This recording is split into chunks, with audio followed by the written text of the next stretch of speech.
What is going on, Headliner Nation? We need to dive into the tight end position. Week 14, 6 teams on a bye. Bye-mageddon Part 2, the last buys of the season. And more than likely, your fantasy playoffs are starting next week. And before we start diving into all the tight ends, I gotta remind everybody that if your fantasy season is coming to a close, it doesn't mean that we still can't have some fun playing together over on Underdog.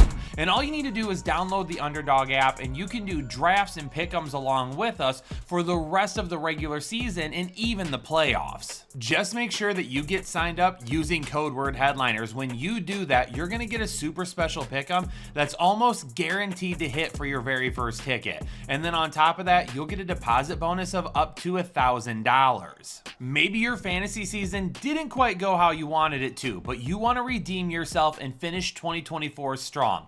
You can do that over on Underdog right now. Maybe your fantasy season went exactly how you wanted it to, but you want to add a little bit more fun to the mix, and you want to go ahead and take home a fantasy championship as well as a little something else. But for Thursday Night Football, we get a couple of teams that we just saw on Thanksgiving last week, but going against each other now, Green Bay heading into Detroit. Right now, this Lions defense is allowing the fewest fantasy points per game and receiving yards to the tight end position.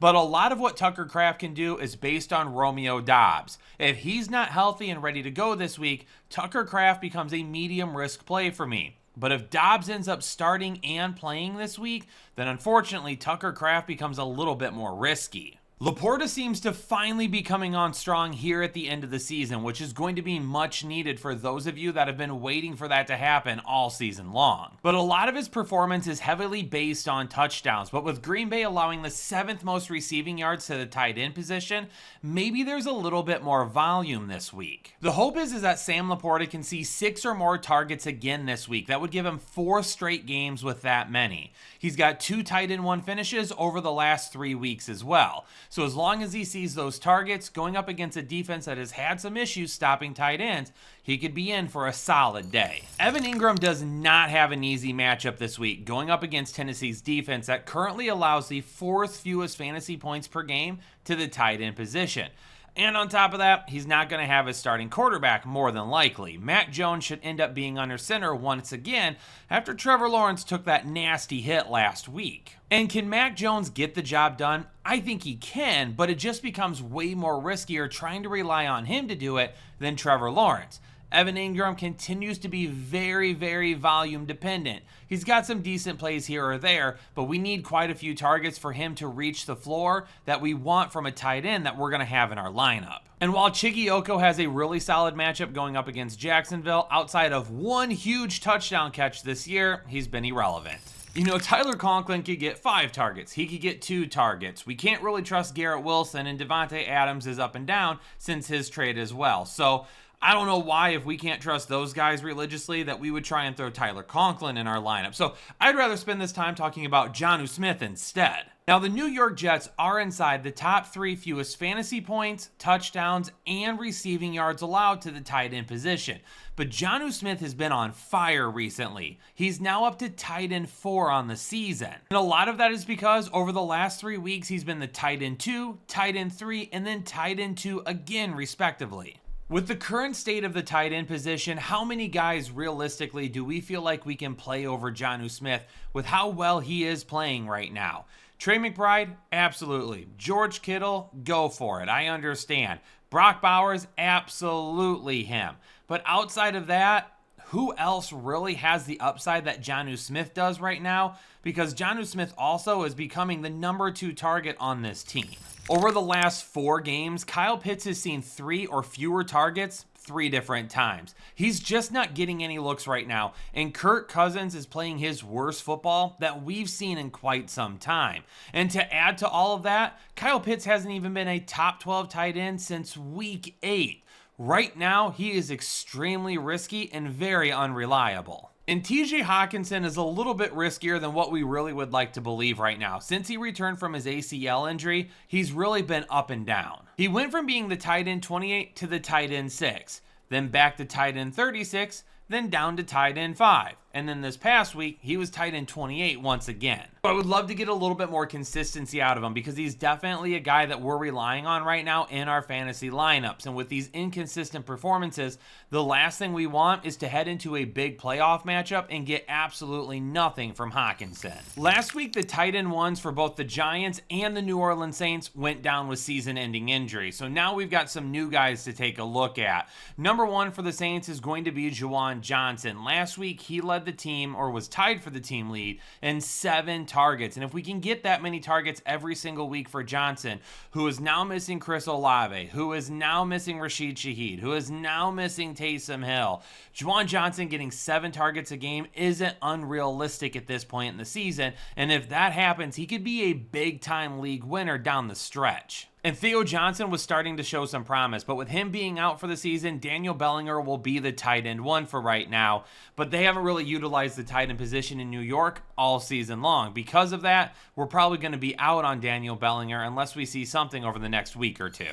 Tommy Tremble saw 8 targets last week, which at the tight end position is definitely something we would be keeping an eye on moving forward. But in this matchup against the Eagles secondary and defense, I really don't want anything to do with the Carolina Panthers this weekend. I would just go ahead and skip on Tremble. If he still gets that many targets or a little bit more or less, then maybe we'll take a look at him heading into next week. Carolina is allowing the most fantasy points per game and the most receiving touchdowns to opposing tight ends. But we don't really know what's going on with Dallas Goedert as of this recording. The other evening when he went down with an injury during his game, initial indications were everything's going to be fine, but then the next day there were some reports that the Eagles feared that the injury was a lot worse than what they originally expected. So we'll wait to hear a little bit more on Dallas Goedert, but if for some reason he can't go, Grant Calcaterra is definitely a guy that we will keep an eye on to potentially stream this week because he would be a medium risk with no Dallas Goedert in this matchup. 17 targets last week for David Njoku. Absolutely insane. And we know with Jameis Winston at quarterback that everything is going to be a fun game to watch. Lots of targets, lots of potential, and lots of upside. Oh yeah, he also had 2 touchdowns. Pat Freiermuth had 7 targets last week. I really need Pittsburgh to keep this up, and maybe it has something to do with Calvin Austin being hurt. And if Calvin Austin misses again this week, maybe that would be great for Pat Freiermuth. Because as of right now, I don't really think Calvin Austin or anyone else on that team outside of George Pickens deserves more targets than Pat Freiermuth. So keep this up. 7 targets could lead to some huge potential down the stretch, and I know some of our fantasy teams could use that. My 2 best matchups for the tight end position this week happen to come in the same game, with Brock Bowers and Cade Otton going up against each other. Brock Bowers, we know he's going to get a ton of targets, but he's getting a Tampa Bay defense that allows the 4th most receiving yards to the tight end position. And Cade Otton gets a Las Vegas defense that is allowing the 3rd most receiving yards, receiving touchdowns, and fantasy points per game to the tight end position.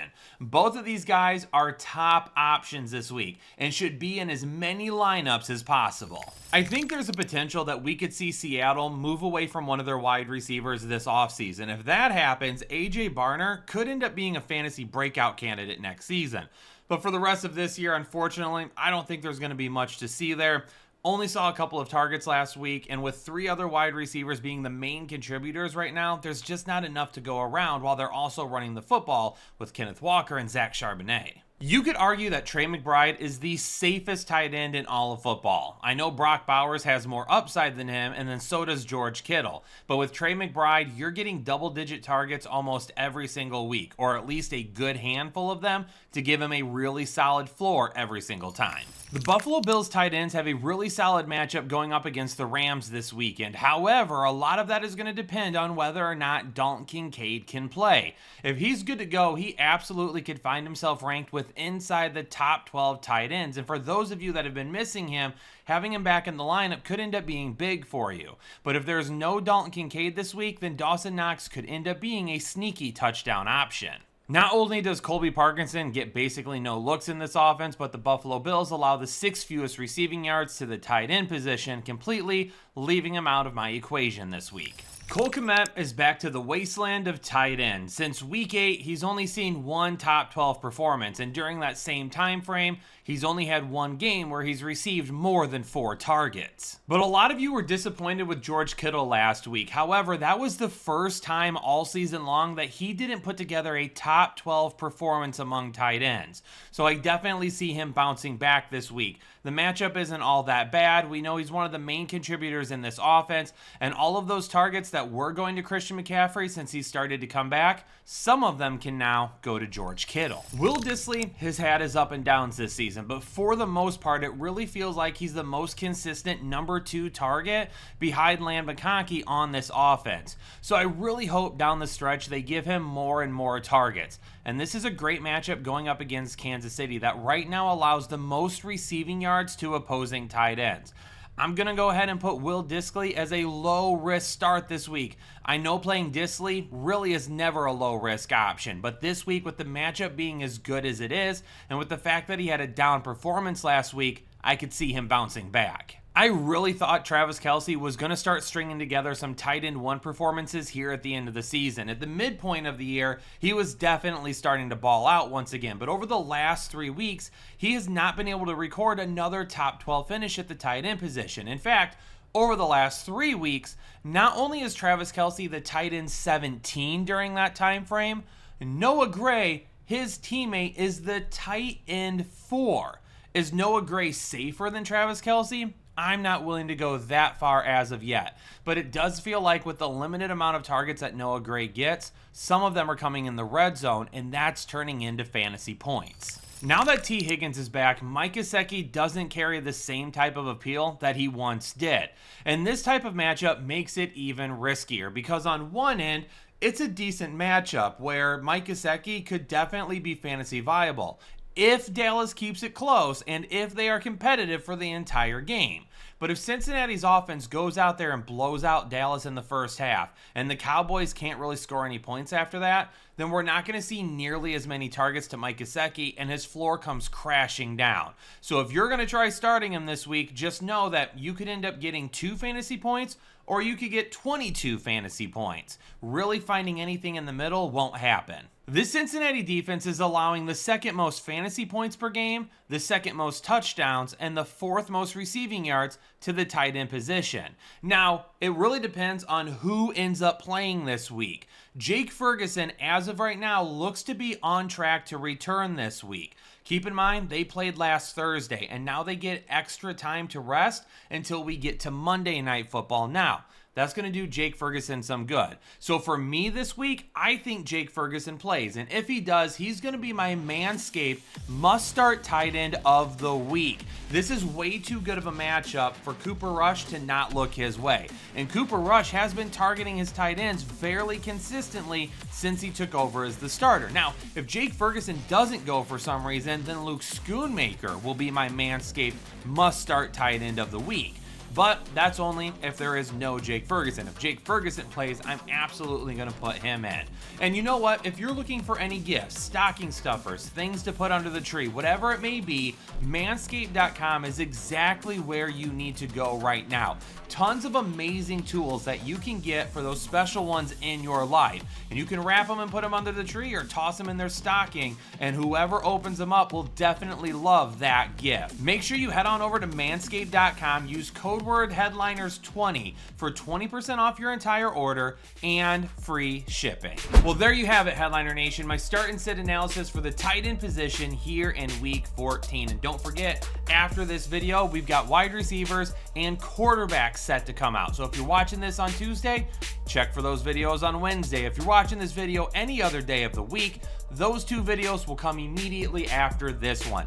Make sure you hit the like button, subscribe if you're new here, turn on the bell notification so anytime we drop new content, you'll know about it right away. Headliner Nation, stay safe and healthy, and I'll catch you all in the next episode of the Fantasy Headliners.